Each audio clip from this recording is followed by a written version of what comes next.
প্রথমেই বলি ভিডিওটা অনেকটা দেরিতে আপলোড হচ্ছে, কেননা আমি এডিট করতে পারিনি। এই দিনটি ছিল 3 ডিসেম্বর। সেই দিন ছিল আমার একমাত্র ভাইপো, তার জন্মদিন। আর সেই জন্মদিনে আমাদের সবার ইনভাইট ছিল, এমনকি সমস্ত সেখানকার বাচ্চা কাচ্চা সবারই ইনভাইট ছিল, সবাই এসেছিল। তো বৌদি এখানে সমস্ত দায়িত্ব আমার ওপর দিয়েছিল। যদিও আমি আমার ছেলেকে খাইয়ে টাইয়ে বৌদিদের বাড়ি আসতে অনেকটা লেট হয়ে গেছিলো, তাই বৌদি অনেকটা তার রান্নাবান্নায় এগিয়ে ফেলেছিল। আমি এসে শেষে মাংসটা করেছিলাম আর বৌদিকে সাথে কিছু হেল্প করেছিলাম কাজে, আর খাওয়া দাওয়ার দায়িত্ব সব কিছুই আমার উপরে ছিল। তো প্রথমে সমস্ত টান্না করে নিয়ে, যেহেতু অনেক বাচ্চা কাচ্চা ছিল তারা সকাল সকাল খেয়ে নেবে, তার জন্য আমরা সমস্ত রান্না করে নিয়ে তারপর কেক কাটা চালু হয়।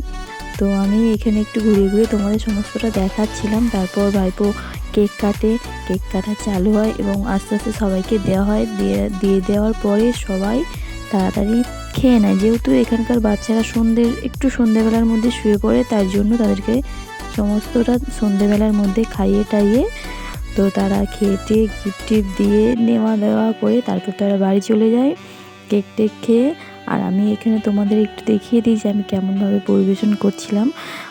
এখানকার লাইট আর লাইটের তো খুবই অভাব, সেই জন্য একটু ক্যামেরাটা আমার অন্ধকার এসছে। একটা লাইট জ্বলছিল, সেই জন্য আমি পুরোপুরি তোমাদের ঠিকঠাকভাবে দেখাতে পারছি না। এখানে বৌদি রাইসটা করে ফেলেছিল। মেনুতে ছিল রাইস, মাংস, পাঁপড় ভাজা, চাটনি, মিষ্টি এইসব ছিল। তো যেহেতু আমি বাপের বাড়ি ছিলাম, তাই বৌদি আমাকে বলেছিল যে থেকে যাও, ভাইপোর জন্মদিনটা কাটিয়ে যাবে। আর সেই মতন আমি ভাইপোর জন্মদিনটা কাটিয়ে তারপর দিন আমি শ্বশুরবাড়ি চলে আসি। তো তারপরে সমস্ত বাচ্চাকে খেতে টেতে দেওয়া সব কিছু আমার দায়িত্বে ছিল, আমি দিচ্ছিলাম। আর বৌদিও সাথে আমাকে কিছু হেল্প করেছে। তারপর আমরা খেতে দিয়ে তারপর আমরা খেয়ে নিই।